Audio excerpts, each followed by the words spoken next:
Halo semua, salam sejahtera Malaysia, tuan-tuan dan puan-puan yang amat dihormati. Ini satu lagi isu hangat ataupun satu lagi penemuan yang pasti mengejutkan pemimpin ataupun kepimpinan PAS dan pembangkang. Ini berkaitan dengan syarikat judi. Nah, saudara-saudara, menerusi satu artikel daripada Malaysia Kini, menerusi AMK, Pemuda PKR, Wilayah Persekutuan, yang membidas Tuan Ibrahim, salah satu pemimpin tertinggi PAS, yaitu beliau memegang jawatan sebagai timbalan Presiden PAS. Tuan Ibrahim, Tuan Man. Satu artikel daripada Malaysia Kini, Tuan Ibrahim lupa PAS gagal hapus judi semasa jadi kerajaan.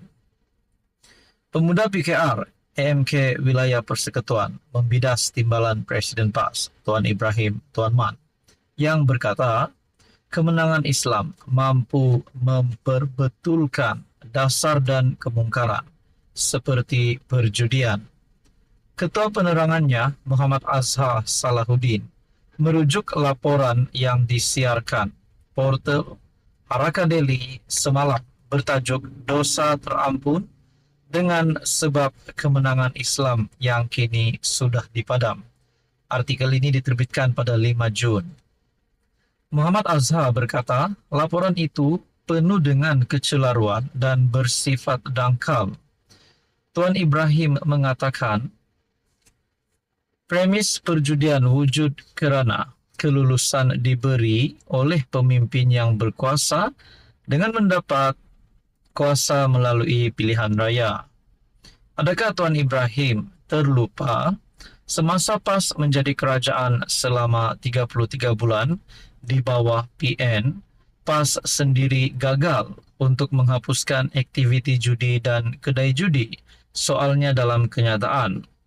Dalam laporan Haraka Daily itu, Tuan Ibrahim antara lain berkata, kemenangan Islam dalam pilihan raya akan menyebabkan dosa golongan terdahulu diampunkan seperti dinyatakan Allah di dalam Al-Quran. Memetik sirah kemenangan, dia berkata, keampunan ilahi disebabkan berlakunya perubahan kepada pentadbiran yang menghapuskan maksiat yang telah dibenarkan oleh pentadbiran terdahulu. Malah, katanya, pentadbiran itu mendapat kuasa hasil sokongan rakyat terdahulu yang menyebabkan semuanya bersekongkol dengan maksiat itu. Bagaimanapun, Muhammad Azhar berkata, keadaan lebih teruk semasa PAS menjadi sebahagian daripada kerajaan apabila cabutan khas judi dinaikkan daripada 8 kepada 22 kali setahun. Wow, ini pasti satu lagi pendedahan yang mengejutkan, walaupun mengejutkan penyokong-penyokong PAS. Lebih hina dan jijik lagi, kegagalan PAS untuk menghapuskan judi serta menaikkan cabutan khas judi semasa menjadi kerajaan bukanlah hasil daripada menang pilihan raya, tetapi hasil daripada tebuk atap yang terbentuk daripada satu pakatan yang komplot dan komplot jahat yang menjatuhkan kerajaan dipilih oleh rakyat, katanya. Berhubung kenyataan Tuan Ibrahim berkenaan kerajaan PAS di Kelantan berjaya menghentikan dasar yang bercanggah dengan Islam, Muhammad Azhar membangkitkan kadar kemiskinan di negeri itu yang menurutnya membimbangkan. Setelah bertahun PAS mentadbir Kelantan, kemudahan infrastruktur dan penyediaan air bersih kepada rakyat Kelantan sendiri PAS gagal untuk laksanakan, sehingga rakyat Kelantan mula rasa terbeban. Nasihat saya kepada para pemimpin PAS supaya berhentilah daripada mempergunakan nama Islam sebagai modal politik murahan untuk menipu rakyat. Buktikan kehebatan Islam itu daripada perbuatan dan bukan hanya daripada penipuan halusinasi. Berkaitan dengan ini, bukan saja pemuda PKR AMK membidas PAS, tetapi beliau juga membuat kenyataan berkaitan dengan pentadbiran PAS di Kelantan. Jadi saudara-saudara, berkaitan dengan isu ini, apa komen Anda? Sekian saja, teruskan bersama. Halo semua, salam sejahtera Malaysia. Selamat datang ke channel Fels Lifestyle. Terima kasih kerana bersama di dalam channel ini dan terus setia bersama di dalam channel ini. Kepada yang baru di dalam channel ini, Anda boleh lawat channel ini. Selamat datang, admin ucapkan. Nah, saudara-saudara, baru-baru ini kita dikejutkan dengan satu berita. Ini pasti satu berita yang menggemparkan seluruh Malaysia. Kerana berita ini membawa tajuk bom. Kononnya ada bom dihantar ataupun dikirimkan di salah satu bangunan. Menteri di dalam Kabinet Kerajaan Perpaduan, iaitu Menteri Pelancongan Seni dan Budaya, iaitu Datuk Seri Tiong King Sing. Nah, berkaitan dengan ini, mari kita lanjutkan di dalam berita penuh yang saya ambil daripada Astro Awani.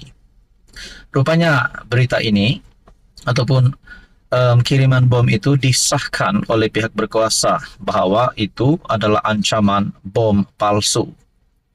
Polis selesai rakam keterangan Menteri Motek. Polis telah selesai merakam keterangan Menteri Pelancongan Seni dan Budaya Motek Datuk Seri Tiong King Sing hari ini bagi membantu siasatan berkenaan ancaman bom palsu semalam. Artikel diterbitkan pada 6 Jun. Perkara itu disahkan oleh Ketua Polis Daerah Putrajaya, Asmadi Abdul Aziz ketika dihubungi sebentar tadi. Sebelum itu, beliau dilapor berkata pihaknya juga telah merakam keterangan beberapa saksi bagi membantu siasatan. Polis sudah selesai merakam keterangan menteri, katanya ringkas. Semalam, media melaporkan polis mengesahkan bungkusan yang dialamatkan kepada menteri berkenaan adalah sebagai ancaman bom palsu. Asmadi berkata, ia selepas unit pemusnah bom menjalankan pemeriksaan menggunakan 2 ekor anjing pengesan dan teknologi untuk mengesahkan perkara tersebut. Ujarnya, berdasarkan rakaman kamera litar tertutup ataupun CCTV, bungkusan berisi bahan letupan menyerupai bom itu dihantar menerusi syarikat kurier pada jam 11.19 pagi semalam. Bungkusan tersebut diambil dan dibawa naik ke tingkat 14 pada jam 2.45 petang dan apabila dibuka, didapati ia diletakkan bersama pipe polyvinyl chloride ataupun PVC, wayar dan timer. Siasatan dijalankan mengikut Seksyen 8 Akta Letupan dan Bahan Api 1957. Nah, saudara-saudara, berkaitan dengan isu ini disahkan itu adalah ancaman bom palsu. Namun saudara-saudara, dari manakah ancaman bom palsu ini? Siapakah dalang bagi ataupun yang mengetuai gerakan ini? Ini juga menjadi satu cara daripada musuh kerajaan rasanya untuk mengancam kepimpinan kerajaan perpaduan hari ini ataupun mempunyai satu masalah personal problem dengan Datuk Seri Tiong King Sing. Nah, persoalannya ini perlu disiasat segera dan dalangnya perlu dicari. Nah, kalau nak cakap dalangnya daripada pihak pembangkang ataupun Perikatan Nasional, kita tidak boleh cakap. Kalau membuat spekulasi mungkin boleh, tapi untuk mengesahkan perkara itu, rasanya perkara itu belum lagi ada apa-apa berita berkenaan dengan itu. Jadi saudara-saudara, apa komen Anda berkaitan dengan isu ini? Sekian saja, teruskan bersama di dalam channel ini untuk info yang seterusnya.